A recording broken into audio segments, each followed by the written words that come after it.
Iran की पहली बड़ी कामयाबी अमेरिका की मशरक़ वस्ती से छुट्टी इराक़ी कुर्दिस्तान का फ़ौजी अड्डा इराक़ के हवाले करने का ऐलान।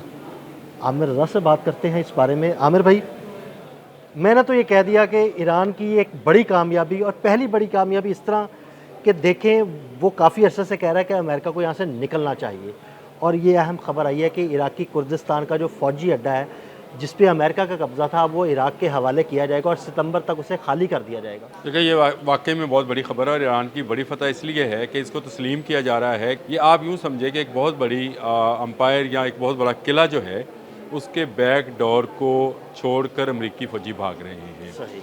और ये इब्तदा होगी, आपने बिल्कुल सही कहा कि मिडल ईस्ट के अंदर से जो फ़ौजी अड्डे खाली होने हैं, जो कि मुझे पहले रोज़ से, इस जंग के पहले रोज़ से नज़र आते थे, और मैं आपसे कह रहा था कि मुझे तो अब ये ख़तरा है कि अमेरिका ख़ुद भी टूट जाएगा। यहाँ से तो जाएगा ही जाएगा, इसके बाद अमेरिका की वो क़ुव्वत, वो ताकत नहीं रहेगी।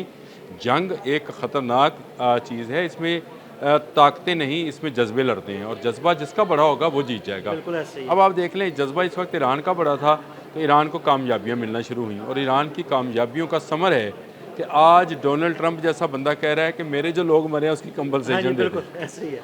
मेरा जो नुकसान हुआ है उसकी कंपनसेशन दे दें। तो फिर आमिर भाई, ये तो सीधा तरह एडमिट कर लिया ना कि हमारा नुकसान हुआ। अब ये इराक ही वो ये जगह ही वो गेटवे था जहाँ से आपने और मैंने ये एक व्लॉग भी किया था इसके ऊपर कि अमेरिका इसी रास्ते से अंदर दाखिल होना चाहता है ईरान के। बिल्कुल। और मैंने आपको बताया था कि कुर्दों की आपस की जंग की वजह से अमेरिका का ये प्लान जो था नाकाम हुआ, और ईरानी कुर्दिस्तान से जो हमले हो रहे थे उसको अमेरिका जो है वो रोक नहीं पा रहा था। अब ये सारी चीज़ें जो हैं ये इराकी गवर्नमेंट को भी पता थी।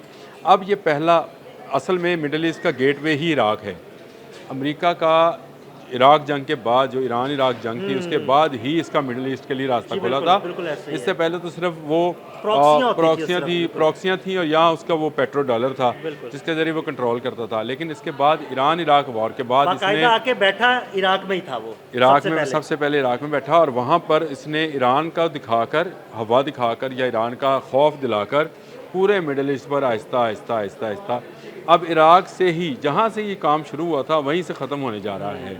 यानी जहां सबसे पहले अड्डा बना या जहां वो आकर बैठे वहीं से ही सबसे पहले निकलने वाले हैं। इसके बाद ये बहरीन में से निकलेगा, बहरीन के बाद ये उर्दन में से निकलेगा, उर्दन के बाद ये बाकी मिडल ईस्ट से निकलता हुआ सिर्फ एक जगह तक महदूद रह जाएगा, और वो मैं अभी आपको बता रहा हूँ, वो है मुत्तहिदा अरब अमारात, बिल्कुल, जहां पर इसराइली भी बैठे हैं। IDF भी बैठा हुआ है।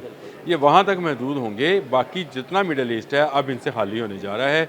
समझ आ गई तमाम पूरे अरब को कि अमेरिका हमें बचा नहीं सकता है।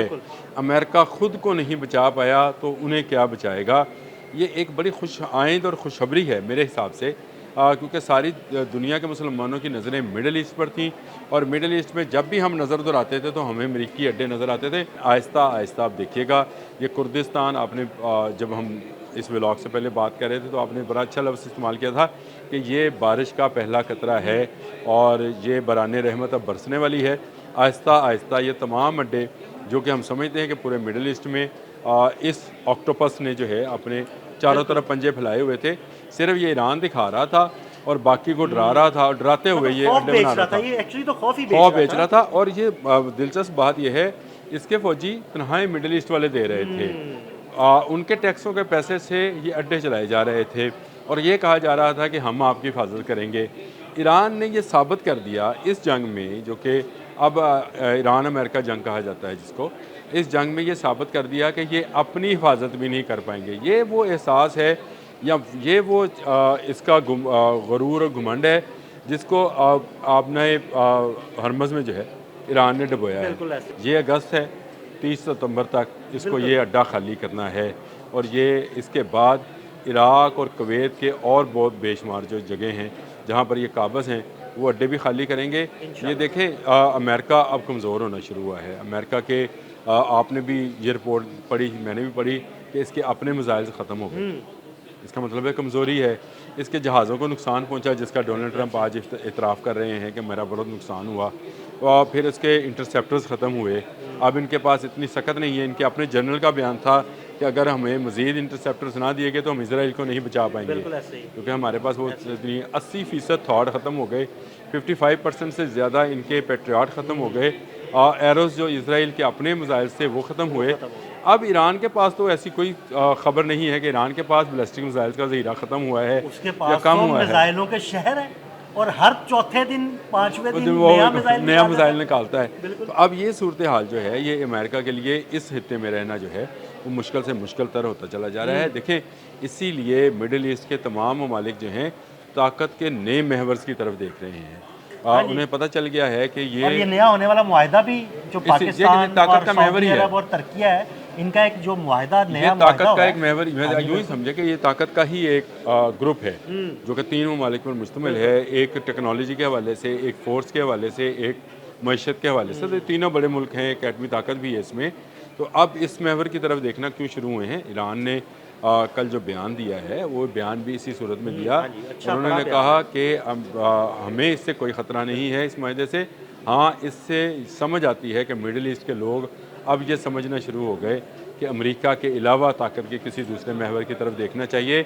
ये एक पैराडाइम शिफ्ट है, यानी ये वो समझते हैं कि ये अमेरिका के शिकंजे से निकलने का उम्मत मुस्लिमा के लिए एक हल है। तो बड़ा खुशाइंद बयान था और मैं ये समझता हूँ कि आने वाले दिनों में चंद और ममालिक भी इसमें शामिल हो सकते हैं, मुसलमान ममालिक, और ये इतिहाद जो है ये मज़ीद बड़ा हो सकता है। और जितना ये बड़ा इतिहाद होगा उतना मुसलमान और मुसलमान ममालिक जो हैं महफूज होंगे, बशमूल ईरान भी।